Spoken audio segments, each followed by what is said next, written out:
Assalamualaikum warahmatullahi wabarakatuh. Jurnal Refleksi Minggu 20 dengan menggunakan model 9 gaya Ron Robin. Saya Muhammad Agus Irwanto dari SD Negeri 5 Katerban, calon guru penggerak Angkatan 4 Kabupaten Nganjuk.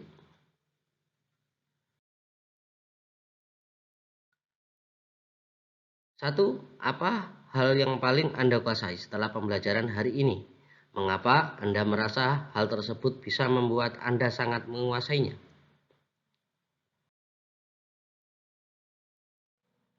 Pada minggu ini, saya belajar modul 3.2, yaitu Pemimpin dalam Pengelolaan Sumber Daya, tepatnya pada hari Selasa 17 Mei 2022, melakukan ruang kolaborasi forum kelompok. Di sini, kami bekerja sama mengidentifikasi berbagai sumber daya di daerah untuk sekolah, serta strategi pemanfaatannya secara efektif.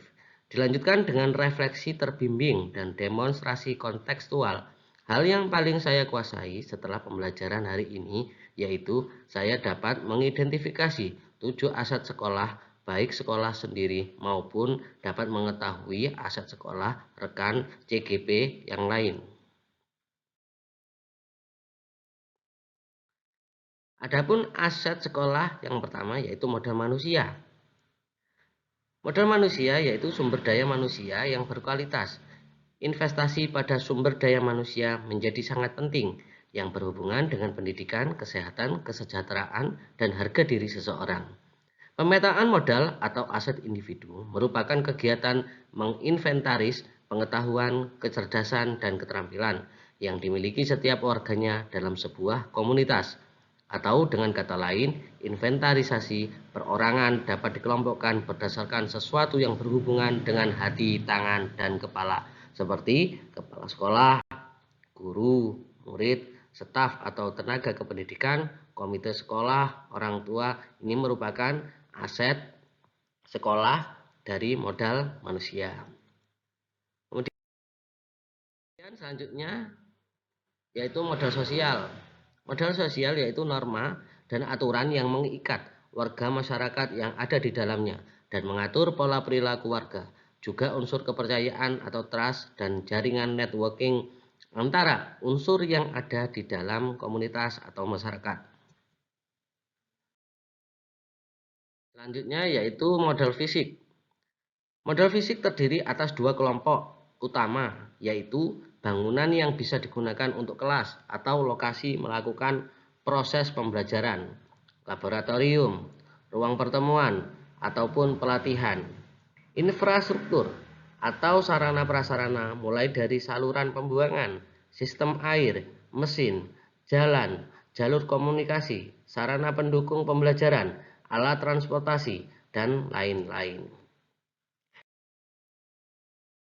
Aset selanjutnya yaitu modal lingkungan atau alam. Modal lingkungan atau alam bisa berupa potensi yang belum diolah dan mempunyai nilai ekonomi yang tinggi dalam upaya pelestarian alam dan juga kenyamanan hidup. Modal lingkungan terdiri dari bumi, udara yang bersih, taman, tumbuhan, hewan, dan sebagainya. Aset selanjutnya yaitu modal finansial. Dukungan keuangan yang dimiliki oleh sebuah komunitas yang dapat digunakan untuk membiayai proses belajar mengajar, serta pembangunan dan kegiatan sebuah komunitas. Modal finansial contohnya seperti BOS, PIP, PKH, serta sumber pendapatan internal dan eksternal lainnya. Aset selanjutnya yaitu modal politik. Modal politik adalah ukuran keterlibatan sosial. Semua lapisan atau kelompok memiliki peluang atau kesempatan yang sama dalam kepemimpinan, serta memiliki suara dalam masalah umum yang terjadi dalam komunitas. Lembaga pemerintah atau perwakilannya yang memiliki hubungan dengan komunitas. Contohnya seperti puskesmas, koramil, polsek, pelayanan listrik, dan lain-lain. Aset selanjutnya yaitu modal agama dan budaya. Kebudayaan yang unik di setiap daerah masing-masing merupakan serangkaian ide, gagasan, norma, perlakuan, serta benda yang merupakan hasil karya manusia yang hidup berkembang dalam sebuah ruang geografis. Agama merupakan suatu sistem berperilaku yang mendasar dan berfungsi untuk mengintegrasikan perilaku individu di dalam sebuah komunitas, baik perilaku lahiriah maupun simbolik. Agama menuntut terbentuknya moral sosial yang bukan hanya kepercayaan, tetapi juga perilaku atau amalan. 2. Apa hal yang belum Anda kuasai setelah pembelajaran hari ini? Apa yang akan Anda lakukan untuk mengatasi hal tersebut? Yang akan saya lakukan yaitu strategi pemanfaatan semua aset daerah untuk sekolah secara efektif. Dan yang akan saya lakukan adalah melihat potensi dan kebermanfaatannya.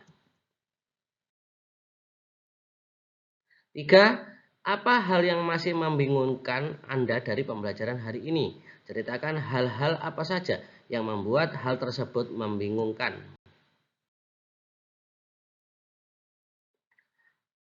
Hal yang membingungkan adalah kalau dulu kita memandang untuk pengembangan sekolah, kita lihat dari sisi permasalahan atau kekurangan dari sekolah. Namun kini setelah mempelajari modul 3.2 ini, saya diminta untuk melakukan dengan cara sebaliknya, yaitu dengan memandang dari sisi aset dan kekuatan sekolah yang dimiliki sekolah untuk pengembangan komunitas sekolah. Namun setelah mempelajari modul 3.2 ini, kami sudah tidak bingung untuk melakukan pendekatan pengembangan komunitas berbasis aset yang menekankan kepada kemandirian dari suatu komunitas untuk dapat menyelesaikan tantangan yang dihadapinya dengan bermodalkan kekuatan dan potensi yang ada di dalam diri mereka sendiri untuk mendapatkan hasil yang diharapkan akan lebih berkelanjutan tanpa memandang permasalahan dari sisi permasalahan atau kekurangan yang dimiliki sekolah. Demikian jurnal refleksi ke-20 saya. Terima kasih. Saya Muhammad Agut Irwanto dari SD Negeri 5 Katerban, calon guru penggerak Angkatan 4 Kabupaten Nganjuk, mengucapkan terima kasih sebanyak-banyaknya. Assalamualaikum warahmatullahi wabarakatuh.